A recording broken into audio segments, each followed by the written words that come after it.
The Complete Studio Kit from Rode offers, as the name suggests, a complete package for audio recording. The kit includes the company's AI-1 audio interface, as well as their NT1 condenser microphone. It also includes accessories such as the SMR shock mount, pop shield, dust cover, and a Rode branded XLR cable to get you up and running. I purchased this kit as a replacement to my Blue Spark Digital, which suddenly stopped working. I decided upon the Rode kit as it was XLR, not USB, and had a generous 10-year warranty for the microphone. The NT1 features a simplistic design with a sleek matte black finish that looks discreet and tidy.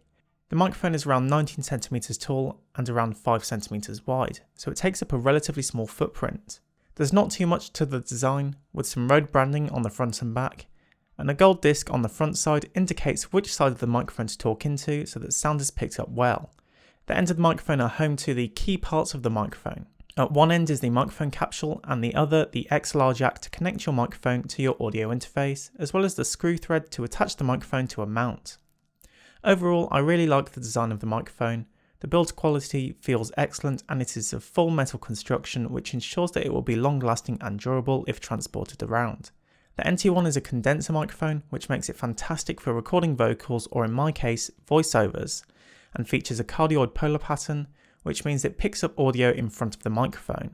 The microphone has a 20Hz to 20kHz frequency range and 4 decibels of self-noise, which is great for a microphone in this price range. It is powered by 24 or 48 volt phantom power, which the AI-1 audio interface takes care of. I'm extremely impressed and pleased with the quality of the audio that NT1 manages to capture, especially considering that my room had little to no acoustic treatment until a month or so ago. The audio is clear and captures my voice well, with excellent clarity throughout the frequency spectrum. The microphone manages to capture deep and high frequencies equally as well, with warm bass and clear top end frequencies.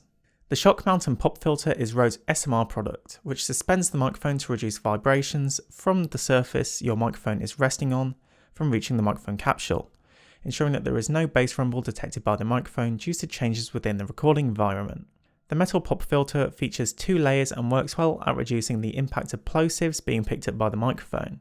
Unfortunately, the pop filter is specifically made for this shock mount, so it is not possible to use it with a different setup if desired. When not using the microphone, the NT1 has a dust cover to protect it. The cover can also double up as a carrying case if you've got to move the microphone around, but it is very thin, so if you're going to be moving around the microphone a lot, I'd recommend getting something with a little more padding. Despite all these accessories, there is no microphone stand included. You'll need to provide that yourself.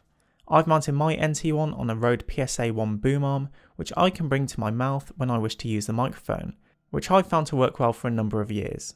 The AI-1 is Rode's offering for an audio interface to connect the microphone to your computer. It has an extremely compact design, coming in at around 4cm tall, 12cm wide and 9cm deep, making it portable and easy to take on the go.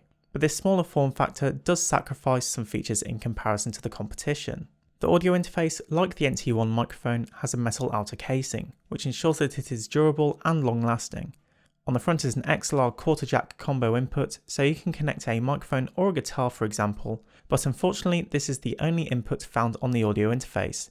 If you want to record a guitar and vocals at the same time, the Focusrite Scarlett Solo may be a better choice, but for my use case, the single input works fine. There is also a 1/4" jack headphone output for headphones on the front as well as balanced speaker outputs on the back of the device.